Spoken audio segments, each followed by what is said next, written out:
Hello hi welcome to my YouTube channel home science Darpan में आप सभी का वेलकम है। आई होप आप सभी बहुत बेहतर होंगे और आपकी स्टडी चल रही है कैसी ज़रूर बताइएगा। आज हम टीजीटी पीजीटी के पॉइंट ऑफ व्यू से बहुत ज़्यादा इम्पॉर्टेंट टॉपिक डिस्कस करने जा रहे हैं और यहाँ से क्वेश्चन बनते हैं। इवन एलटी में भी यहाँ से क्वेश्चन बनते हैं।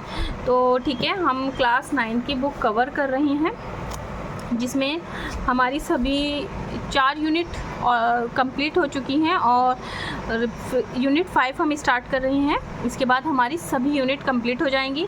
तो ठीक है, आज हम 15 चैप्टर स्टार्ट करते हैं यूनिट 5 का।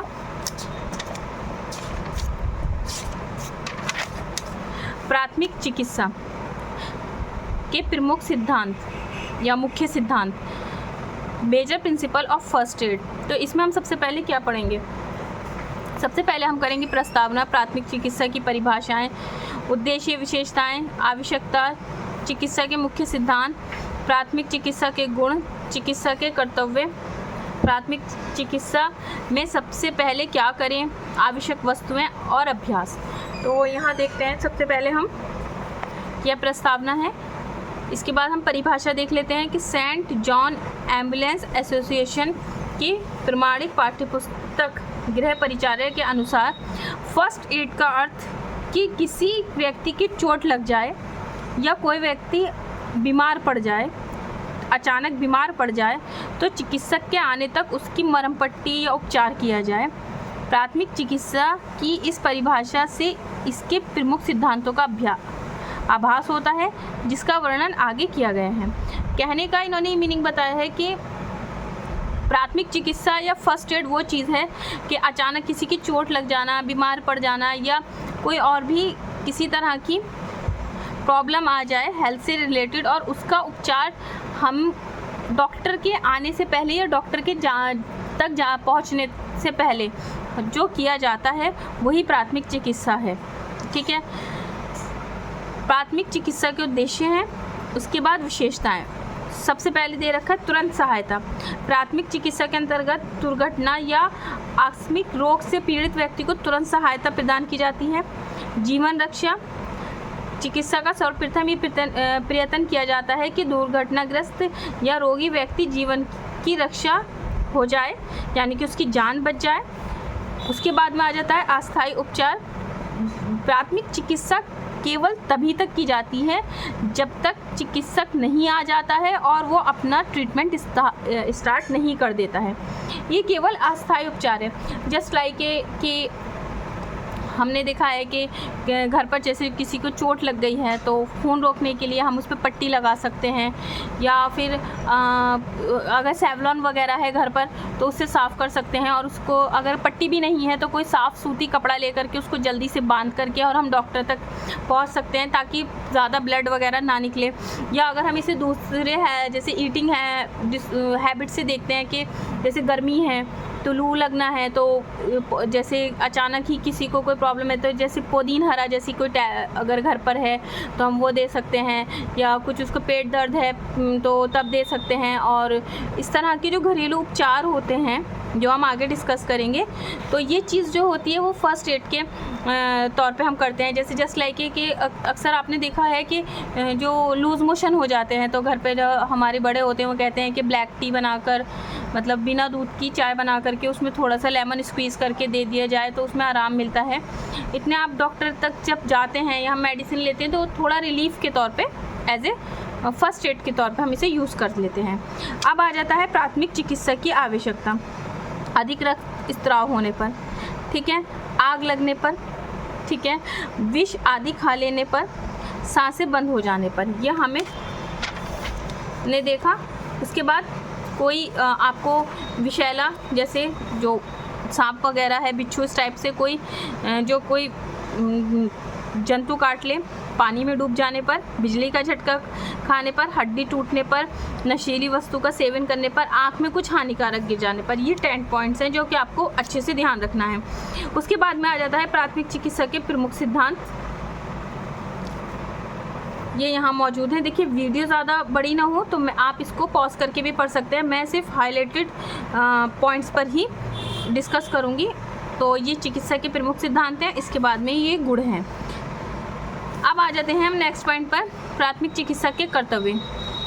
शीघ्र चिकित्सक को बुलाना, किसी के कोई चोट लग गई, जितना हो सके जल्दी से जल्दी चिकित्सक को बुलाना, ठीक है। रक्त स्राव को रोकना, जैसे जस्ट लाइक नाक से खून है तो उस पर बर्फ़ की पट्टी लगा दें, नाक से अक्सर गर्मी में ये चीज़ ज़्यादा देखने को मिलती है। हड्डी टूटने के संबंध में, यदि टूटने के आपको लगता है कि यदि हड्डी टूट गई है तो रोगी के अंग को हिलाना डुलाना नहीं चाहिए, रोगी को सीधा लेटे रहने देना चाहिए और हड्डी के स्थान ताकि हड्डी अपने स्थान से हिले डुले नहीं।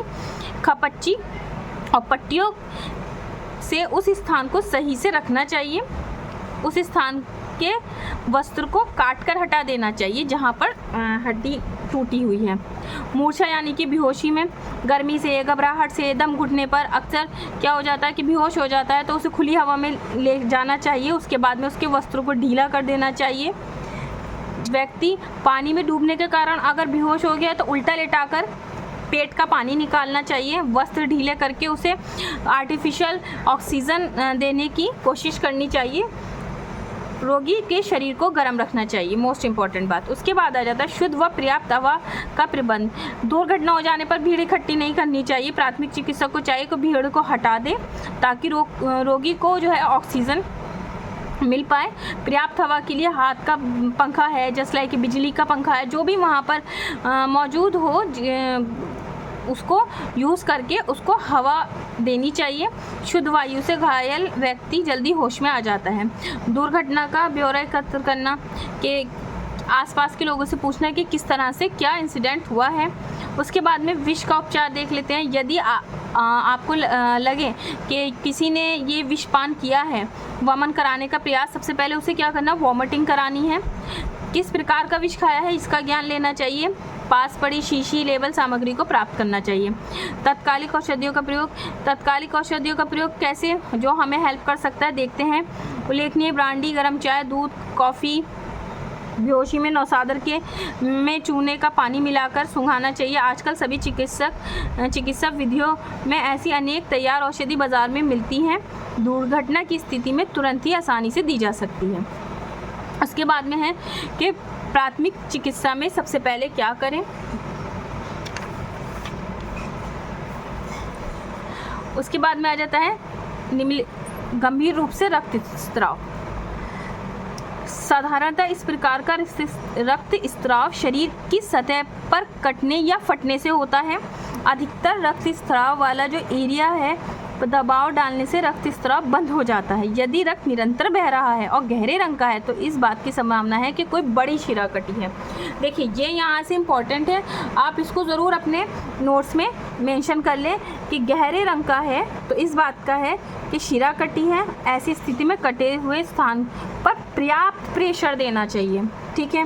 और अगर लगता है कि चमकीला लाल रंग का है, रेड कलर का है, चमकीला है, थक्के के रूप में आ रहा है, तो इसका मतलब है धमनी कटी हुई है। देखिए हम इसकी ट्रिक बना लेते हैं।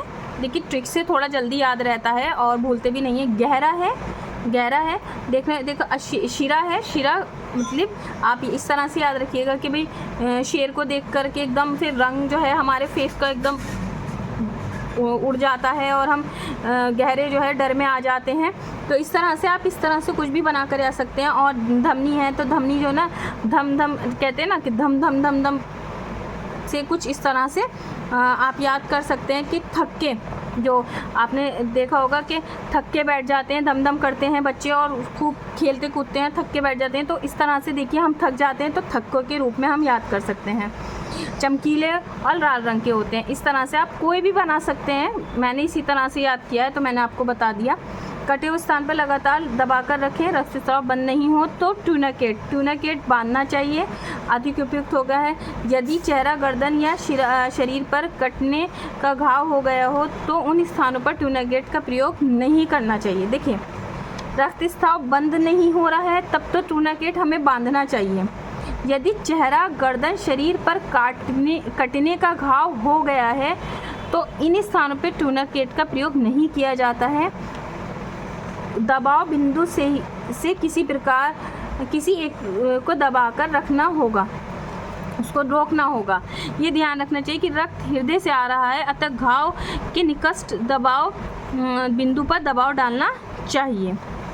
इसके बाद आ जाता है श्वास का अवरुद्ध होना, रुकना। सामान्यतः घायल की छाती की गति को ही देखकर ये अनुमान लगाया जाता है कि श्वास ले रहा है या नहीं ले रहा है। ठीक है, यदि वो श्वास नहीं ले रहा है तो तुरंत हमें आर्टिफिशियल ऑक्सीजन देकर उसको इनहेल और एक्सहेल कराना चाहिए। यदि पसली मेरुदंड में फ्रैक्चर हो गया तो कृत्रिम रूप से में श्वास देने की विशेष रूप से सावधानी रखनी चाहिए। टूटी हुई हड्डियों पर दबाव पड़ेगा तो घायल की दशा और भी गंभीर हो जाएगी।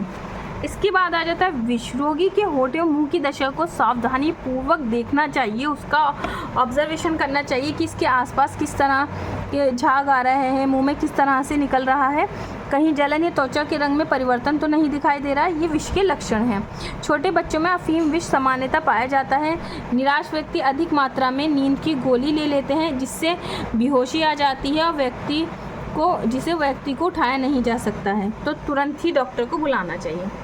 अब आ जाता है कि फर्स्ट एड में हमें क्या क्या चाहिए, ये इम्पॉर्टेंट है, इसको देख लेते हैं। हमें यहाँ चाहिए रुई, पिन, फीता, कैंची, सुइयाँ, पैड्स, खपच्चियाँ, चम्मच, गिलास, पट्टियाँ, दिया सलाई, विक्स, एनासिन, सोडामिंट, अमृतधारा जिसे हम पुदीनहरा कहते हैं, कोडा, पायरीन, नामक सुहागे का मरहम, टिंचर आयोडीन, ये बहुत इंपॉर्टेंट है, आपने देखा भी होगा, थोड़ी थोड़ी ब्राउन कलर की होती है।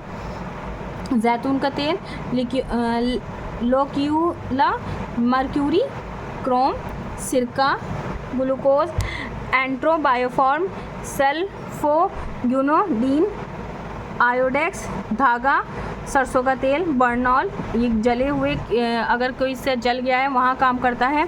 सिबाजॉल मरहम, कोरामीन स्प्रिट, आंखें धोने का glass, antiphlogistine, glycerine, brandy, vaseline, कुनैन, सेरिडॉन, डिटॉल, गर्म पानी, बर्फ़ की थैली आदि, ये सब हमें चाहिए फर्स्ट एड में। इसके बाद आ जाता है, चलिए एक देख लेते हैं इंपॉर्टेंट पॉइंट। प्राथमिक चिकित्सा का अर्थ है क्या? किसी व्यक्ति की चोट लग जाए, अचानक बीमार पड़ जाए तो उसकी मरहम पट्टी उपचार किया जाए चिकित्सक के आने से पहले, ये हमें प्राथमिक चिकित्सा है। इसके प्रमुख उद्देश्य घायल व रोगी के हमें जीवन को बचाना है। विशेषताएं: तुरंत सहायता, जीवन रक्षा, अस्थायी उपचार। प्राथमिक चिकित्सक का कर्तव्य जितना हो सके जल्दी चिकित्सक को बुलाना, रक्तस्राव को रोकना, बेहोशी को दूर करना, तत्कालिक औषधि का प्रयोग करना। अधिक रक्तस्राव होने पर, आग लगने पर, विष खाने पर, पानी में डूबने पर, नशीली वस्तु का सेवन करने आदि। प्राथमिक चिकित्सा को स्वस्थ, हष्टपुष्ट, विवेकशील व ज्ञान का जानकार होना चाहिए। ये इंपॉर्टेंट प्रश्न है जो आप ज़रूर देख लें। अति लघु यहाँ प्रश्न है, ये बहुत इम्पॉर्टेंट है और जैसे कि टीजीटी और पीजीटी और एलटी में भी बहुत ज़्यादा इम्पॉर्टेंट है। यहाँ से वन लाइनर क्वेश्चन सीधे सीधे बन जाते हैं। देखिए जैसे जस्ट लाइक ये इम्पॉर्टेंट है कि पोटेशियम परमैंगनेट क्या है, ये लाल दवा है जो इम्पॉर्टेंट है, और KMnO4 इसका सूत्र है। ये ऑब्जेक्टिव टाइप है। तो आज हमने फर्स्ट चैप्टर कंप्लीट कर लिया है प्राथमिक चिकित्सक का। इसके नोट्स आप बना लें और अगर बने हैं तो आपको जो एडिशनल जानकारी है वो ऐड कर लें। यहाँ से क्वेश्चन डेफिनेटली बनते हैं। ये बुक ख़त्म हो जाने के बाद मैं आपके साथ PYQ और FYQ ज़रूर डिस्कस करूँगी। तो आपको ये वीडियो कैसी लगी ज़रूर बताइएगा। Please do like subscribe my channel. Thank you so much. आपके एक लाइक से, सब्सक्राइब से मुझे मोटिवेशन मिलता है, तो ज़रूर आप वीडियो को लाइक करें। Thank you so much.